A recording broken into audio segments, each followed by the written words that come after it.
नमस्कार दोस्तों, मेरा नाम है नीता। आज हम बनाएंगे सर्दियों के स्पेशल गर्मा गर्म मूली के पराठे। लेकिन कुछ लोगों की शिकायत रहती है कि उनके पराठे बेलते समय फट जाते हैं या फिर एकदम फूले फूले नहीं बनते।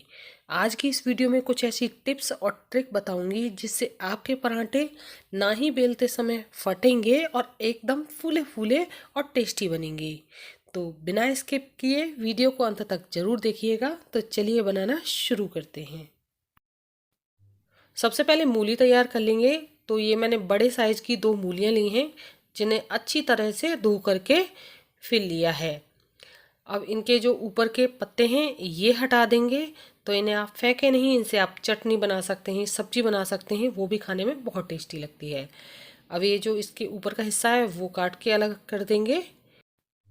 अब एक पीलर की मदद से इन दोनों मूलियों को अच्छी तरह से छील करके तैयार कर लेंगे।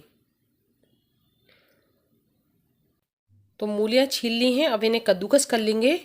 तो कद्दूकस में 2 साइडें होती हैं, एक थोड़ी ज़्यादा मोटी होती है और एक कम मोटी। तो कम मोटी साइड से कद्दूकस करेंगे, बहुत ज़्यादा मोटी से नहीं करेंगे क्योंकि हमें इसके लच्छे बहुत ज़्यादा मोटे नहीं चाहिए, थोड़े बारीक ही चाहिए। ये मूली हमारी कद्दूकस हो चुकी है। अब 1 चम्मच या फिर स्वाद अनुसार इसमें नमक मिलाएंगे और अच्छी तरह से हाथों से पूरी मूली में नमक को अच्छे से मिक्स कर देंगे। ऐसा करने से इसका जो पानी है वो अच्छी तरह से निकल जाएगा। तो ये स्टेप करना बहुत ज़रूरी है। अब इसको थोड़ी देर के लिए ऐसे ही रख देंगे, तब तक इसका आटा तैयार कर लेंगे। तो ये मैंने घर का बना हुआ आटा लिया है, मार्केट वाला नहीं है। अब स्वाद अनुसार इसमें नमक मिलाएंगे और ये मैंने थोड़ा सा दूध लिया है। दूध डालने से जो हमारे पराठे हैं वो एकदम मुलायम बनेंगे। आप चाहें तो इसकी जगह पर 2 चम्मच घी या फिर रिफाइंड ऑयल भी डाल सकते हैं। थोड़ा सा गुनगुना पानी डाल करके इसका सॉफ्ट आटा लगा करके तैयार कर लेंगे। तो ध्यान रहे आटा बहुत ज़्यादा टाइट ना हो। जिस तरह से हम चपाती के लिए आटा लगाते हैं उससे भी थोड़ा सा सॉफ्ट आटा इसका लगाना है। आटे को ढक करके 10 मिनट के लिए एक साइड रख देंगे।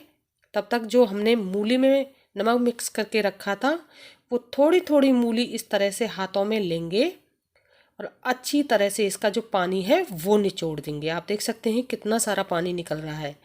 तो आप या तो इस तरह से कर सकते हैं या फिर किसी भी सूती कपड़े में डाल करके भी इसको निचोड़ सकते हैं।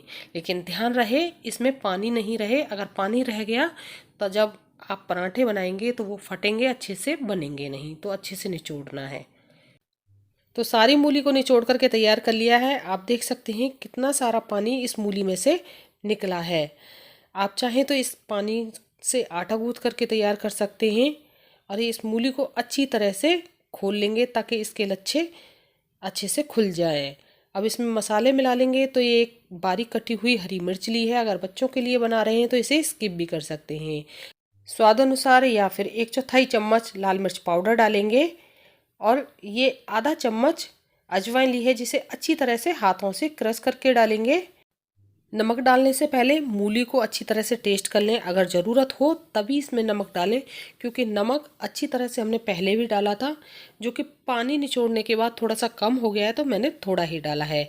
बारीक कटा हुआ हरा धनिया डालेंगे और 2 चुटकी हींग डालेंगे। सारी चीज़ों को अच्छी तरह से मिक्स कर लेंगे मूली में।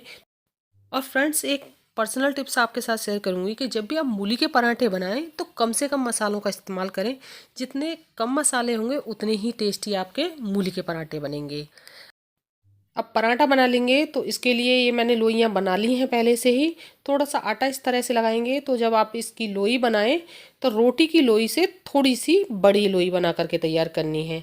इसको अच्छी तरह से बेल लेंगे आधी रोटी के बराबर और थोड़ा सा इसके ऊपर इस तरह से घी लगा लेंगे। अब बारी आती है सबसे ज़रूरी स्टेप की। मूली के पराठे बेलते समय फटे नहीं और एकदम फूले फूले बने। इसके लिए मूली में 1 चम्मच के करीबन गेहूं का आटा डालेंगे। 1 चम्मच से ज़्यादा नहीं डालना है और अच्छी तरह से इसको मिक्स कर देंगे। इससे मूली में अच्छी बाइंडिंग आएगी और ये आटा डालने के बाद बिल्कुल भी आपको पता भी नहीं चलेगा कि मूली में आपने कुछ भी मिलाया है। और जैसे जैसे पराठा पकेगा ये आटा भी पक जाएगा तो खाने में कच्चा भी नहीं लगेगा। बीचों बीच में इस तरह से मूली रख लेंगे। तो ये मैंने 3 से 4 चम्मच मूली ली है और अंगूठे से इस तरह से थोड़ा सा जगह बना लेंगे और जिस तरह से हम प्लेटें बनाते हैं उस तरह से एक हाथ से प्लेटें बनाते जाएंगे और दूसरे से इसको इकट्ठा करते जाएंगे और साथ में मूली को भी हाथ से दबाते जाएंगे। तो सारा इस तरह से एक साइड ले आएंगे और इसको थोड़ा सा इस तरह से घुमा देंगे ताकि ये खुले नहीं और अच्छी तरह से सील हो जाए। तो ये हमारी लोई बन करके तैयार हो गई है। अब थोड़ा सा आटा इस तरह से लगाएंगे और हल्के हाथों से इसको बेल करके तैयार कर लेंगे। ध्यान रहे हल्के हाथों से ही बेलना है, नहीं तो जो पराठा है वो फट जाएगा। तो ये पराठा हमारा बेल करके तैयार हो चुका है। एक बार उठा करके भी दिखा देते हैं तो आप देख सकते हैं बिल्कुल भी नहीं फटा है। इसी तरह से हम बाकी के सारे पराठे बेल करके तैयार कर लेंगे। तो इस तरह से ये मेरी ट्रिक आप फॉलो करके आप पराठे बनाएं, बहुत ही बढ़िया बनेंगे। और आप चाहे कितनी भी स्टफिंग भरें बिल्कुल भी पराठे आपके फटेंगे नहीं और एकदम फूले फूले और टेस्टी पराठे बन करके तैयार होंगे। ये दूसरा पराठा भी हमने बेल लिया है, बिल्कुल भी फटा नहीं है। अब इन्हें सेक लेंगे। तो गर्मा गर्म तवे पर पराठे को इस तरह से डालेंगे। गैस की फ्लेम यहाँ पर मीडियम रखेंगे और एक तरफ से सिक जाने के बाद इसको पलट लेंगे और इसके ऊपर अच्छी तरह से घी लगाएंगे। घी की जगह पर आप रिफाइंड ऑयल में भी बना सकते हैं, तो आपकी चॉइस है, आप घी में बनाएं या फिर रिफाइंड ऑयल में। इसको पलट लेंगे और दूसरी साइड भी अच्छी तरह से घी लगा लेंगे। थोड़ी सी जो साइड से हवा निकल रही है यहाँ चम्मच लगा देंगे तो आप देख सकते हैं बहुत ही बढ़िया हमारा फूल करके पराठा तैयार हुआ है। अच्छी तरह से क्रिस्पी होने तक इसको सिकने देंगे। तो ये पराठा सिक करके तैयार हो चुका है। इसको एक प्लेट में निकाल लेंगे। दूसरा पराठा भी इसी तरह से सेक करके तैयार कर लेंगे। अच्छे से घी लगाएंगे तो आप देख सकते हैं ये पराठा भी हमारा अच्छी तरह से फूल करके तैयार हुआ है, बिल्कुल भी नहीं फटा है।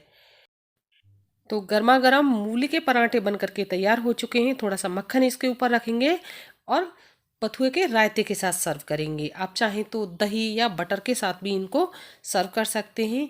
एक पराठा आपको खोल करके दिखाते हैं। तो ये आप देख सकते हैं अच्छी तरह से पूरे पराठे में फिलिंग भरी हुई है। तो इन सर्दियों में ये मूली के पराठे आप अपने घर में बनाएं और खाएं। और अगर रेसिपी पसंद आए तो अपने फ्रेंड्स और फैमिली में शेयर करें। इसी तरह की और रेसिपी देखने के लिए मेरे चैनल को लाइक और सब्सक्राइब करना ना भूलें। और आज की ये सीक्रेट टिप्स आपको कैसी लगी मुझे कमेंट करके ज़रूर बताइएगा।